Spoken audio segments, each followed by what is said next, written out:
No, we're not going to make it. Yes we are. What is up guys, Densum Games here. Back for part 9 of the Final Fantasy ff7 walkthrough for the PS4. And we're starting back off halfway through all of this waffle, unfortunately.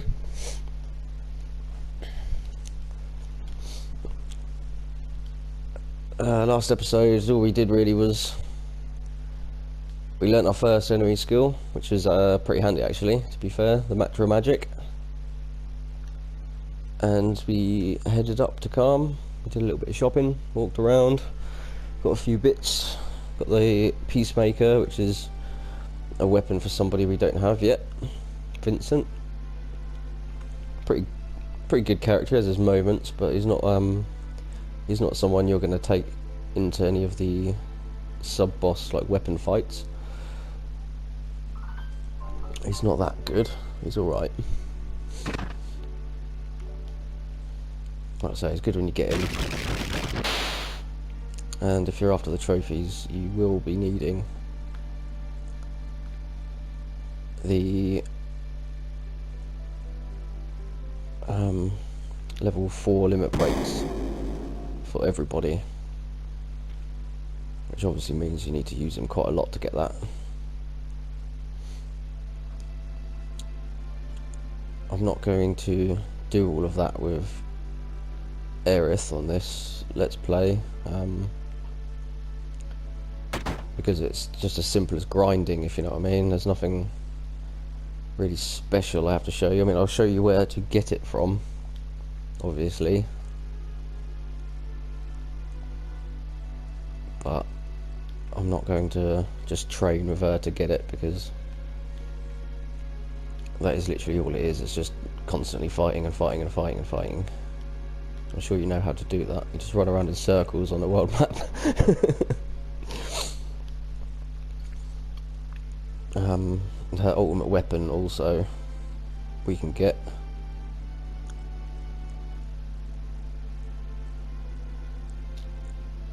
And it is, I mean, it is possible to get all of them things for her. Like when she's actually able to use them, but it's just almost pointless because, like I say, she just goes. So I'm sure even if this is your first playthrough, you're well aware she dies. It's like the biggest, most stupid thing ever happened in RPGs. But there you go. It happens.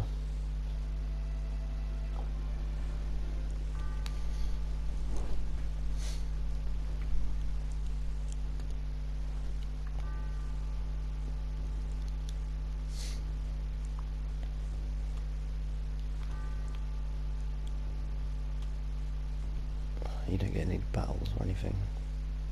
You do when you come back later. They're quite annoying battles. There's some good stuff in here. Obviously this is where you get Vincent from as well.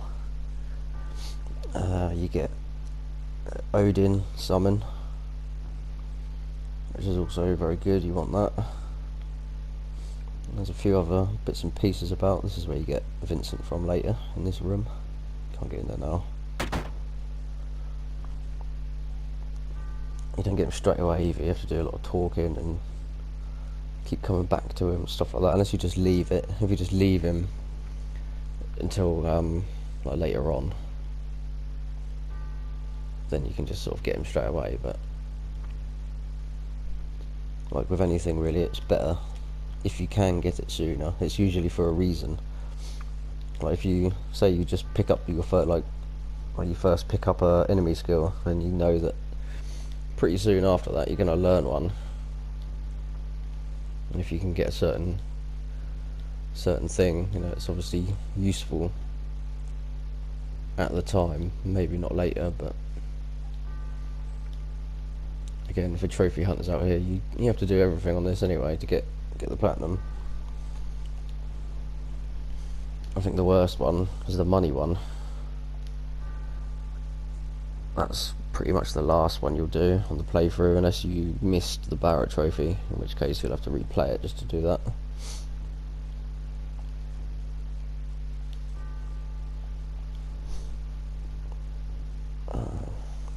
Just quite a few hours in, that's when you go to the golden saucer that happens. So we're approaching 5 hours in now, we're not anywhere near there yet. Well, we're not too far away, but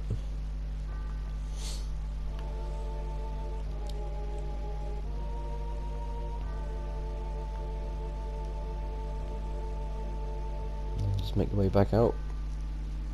Sephiroth's gone crazy.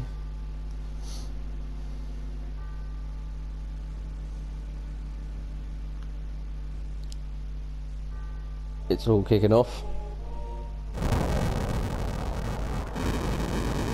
Oh shit! Zangan.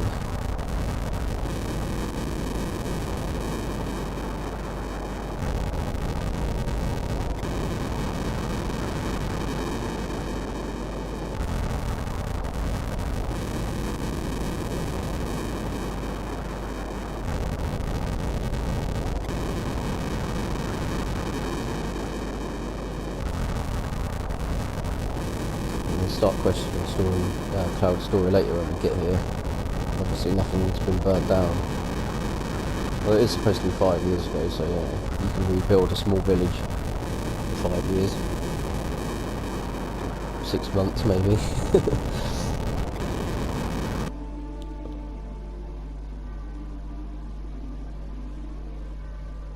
What?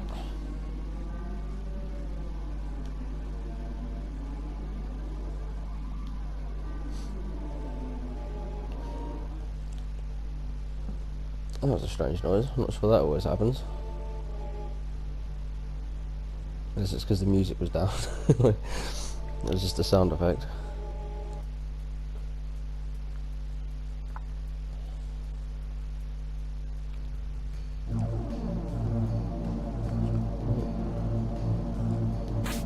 And if you remember from earlier, we had a flashback of this exact scenario.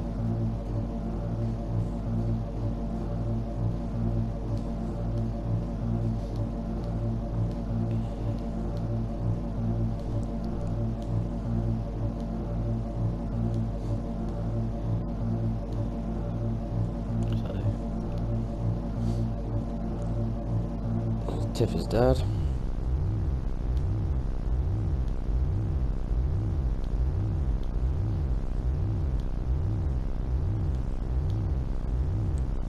A little bit outrageous really that Tiff is still alive, doesn't have a scar. He can kill a massive dragon in 2 hits. Right, Tifa pulls through, she's fine. This is 5 years in the past, so she's like, I don't know, 16 or something, 17.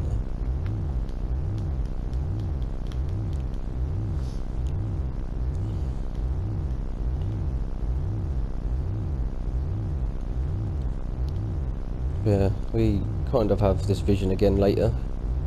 It's different. So, that's what I said last episode.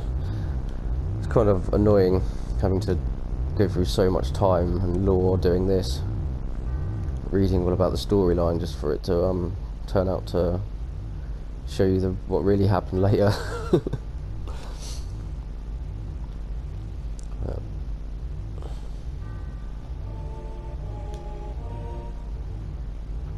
It kind of happens like that, but a little bit different.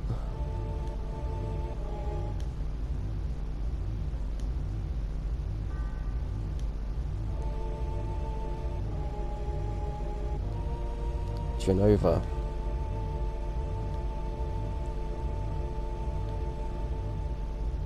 Genova. Whatever you like. Spelled with J. Genova.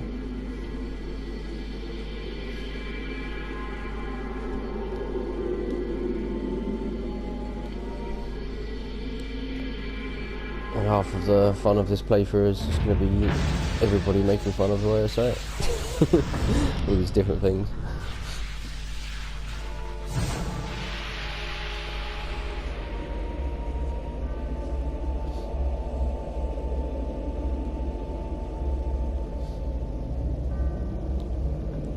Pretty weird looking.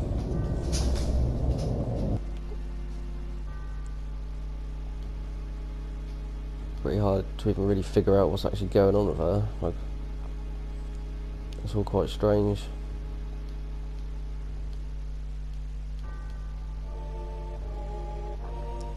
She's obviously like, she's been grown from like the DNA of the ancients, which they found a long time ago.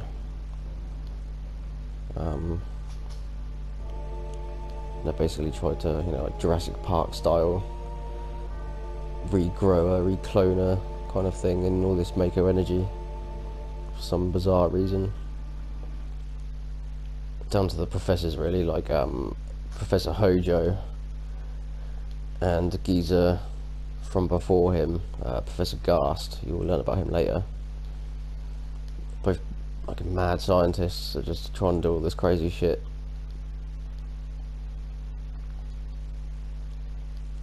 But, yeah, not really sure why, other than them just being mad.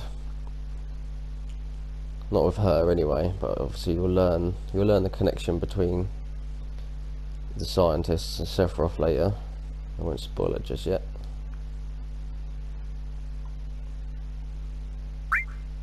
Yeah, let's go, Barrett. That's the best fucking idea you've ever had.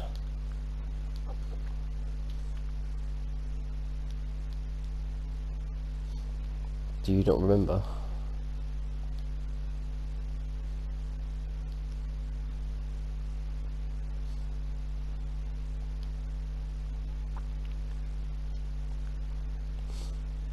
Yeah, now we get a... well, it's not even really a key item, it's... oh, fuck's sake. It's the PHS, so you can change party members at any save point or during the world map. A lovely, lovely, crucial little thing there.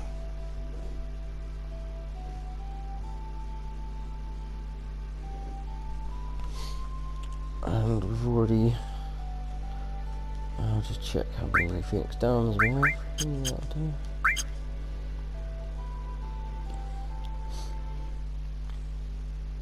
Ta-da! And I'm actually going to get rid of Aerith.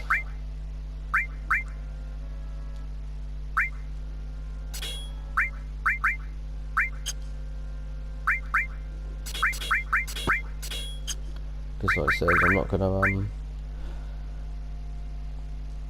gonna bother training her up to get level 4 limit breaks and stuff like that. Because like I say, you know how to do that. It's quite simple. We'll go with red.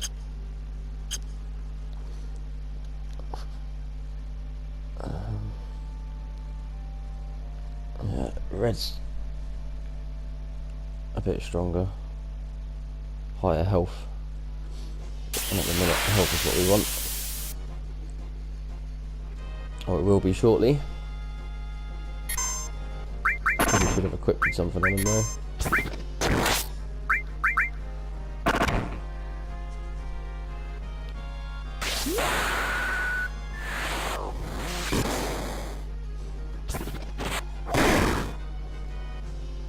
Nice and strong about magic on. You'll notice in the materia, like the magic and your summons and stuff like that, if you equip them it will drop your health and your attack, but raise your magic.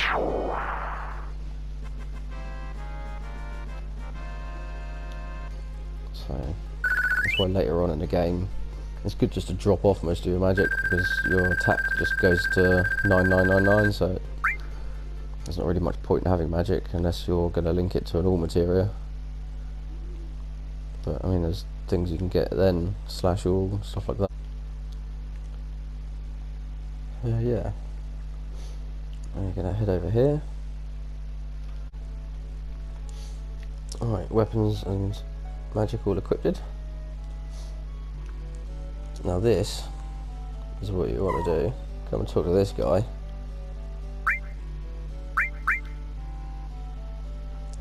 And he will sort you right out with our first summon. The chocobo materia. You have to watch it.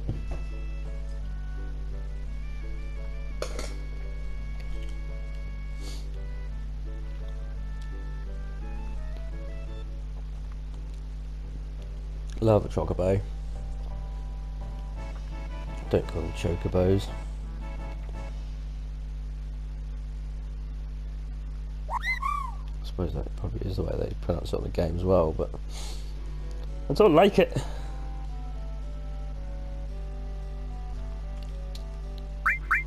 And that actually.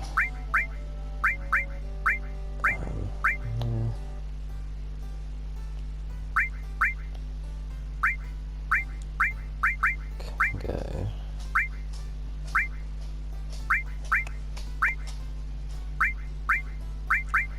Oh, that's a hard choice. A very hard choice. I kind of want to keep growing the magic. I suppose ice is the most useless. I don't know. We'll get rid of earth for a little while. We don't really need.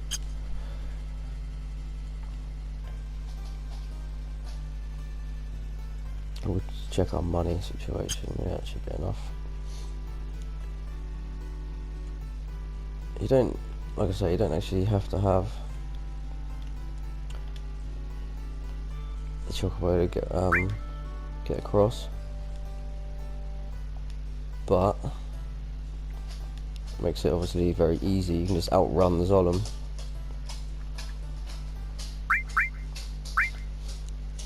Give me the materia, basically, is what I want.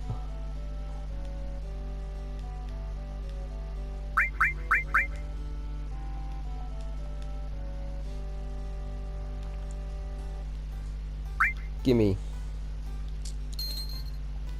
Again, this is you mainly want that so you can start leveling it up, like whenever you get a spare slot on your materia. And you know, there's no need to be running around with a spare slot, basically, because you should be growing your materia to make it level up.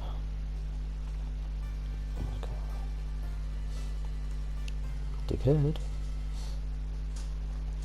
Yeah, the idea is to run around on there until you get in a fight with a chocobo, and then chuck a green at him, let him eat it, kill the enemies, and then you'll capture him at the end. Nice and easy. I will probably do it rather than glitching across there.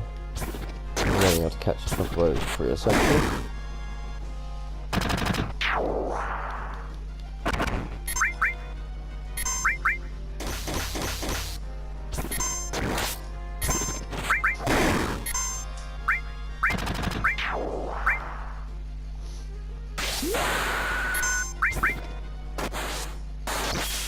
But we are going to be running around training for a little while anyway, all of which I'm going to do off screen before we fight this guy over here.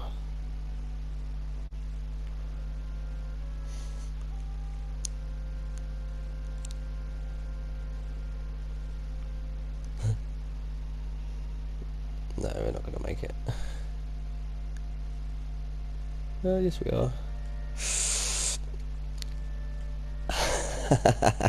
See, you don't have to do all of that. It's actually quite easy. Alright, we're back. It's been almost another hour, which isn't too bad, to be fair. I mean, if there's anywhere in the game you're going to want to grind, it's going to be here. Look at all the money we've got. We leveled up loads of stuff while we were off screen. Most of our magic's all at 2-star now. And we're just going to take off loads of this stuff.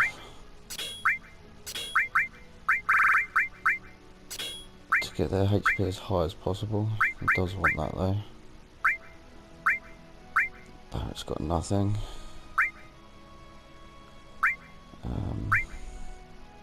Doesn't affect my strength.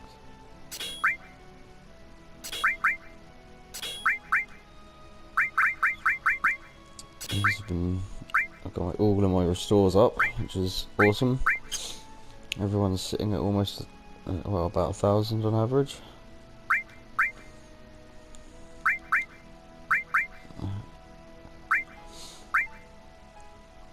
We should be able to beat him now. Again, like I said, you really don't have to bother doing this. There's no reason why you can't just come back later. But like I said, I like to... It's nice to be a little bit over leveled. Actually, can save it quickly first. Being over leveled isn't exactly a bad thing. Just means you're not going to struggle on any of the bosses, really. Just make it a little bit easier. It's not too bad anyway, we're not too over leveled. I believe this snake's like level 26 or something like that. So I'm still under him.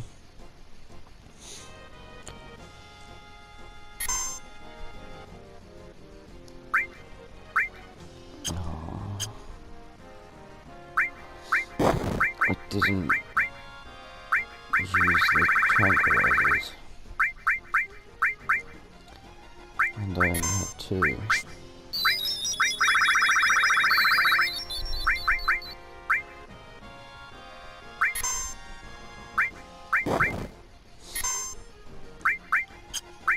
Never mind.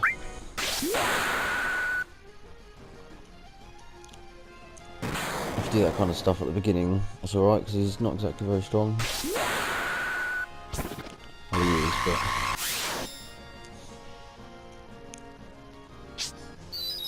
not as bad as when he's up. It might also pay just to put you in the back row as well.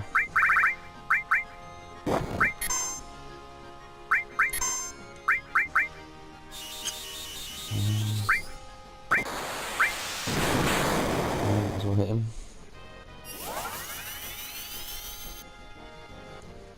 Putting him in the back row means his bite is going to do less damage, not the beater.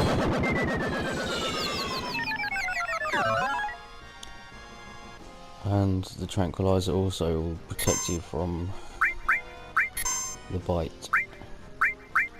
We have Clim Hazard now as well. He's going to like that.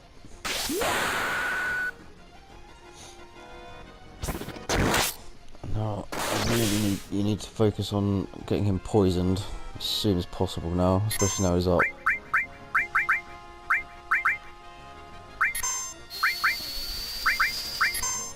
Hopefully it does it first time. And then when he's poisoned, you can basically just keep focused on healing yourself.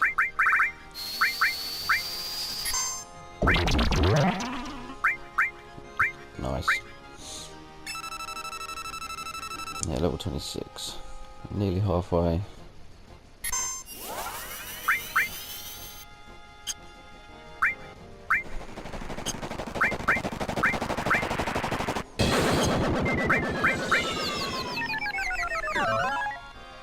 See him with more bio, he doesn't like bio.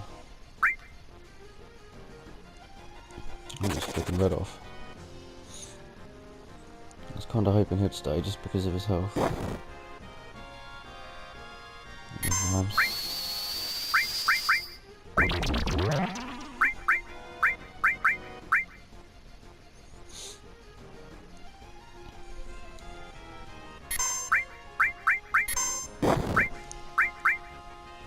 And we have an elixir at the top, ready for as soon as he's used beta. Because it's a very damaging move. And we're only going to have a very small amount of health left.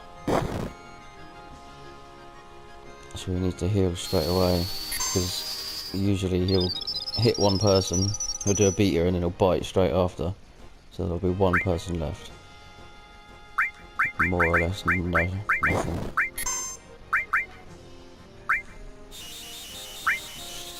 Which isn't good.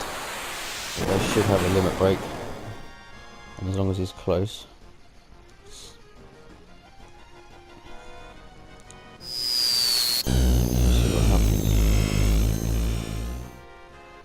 Ooh. Nice. Very well timed.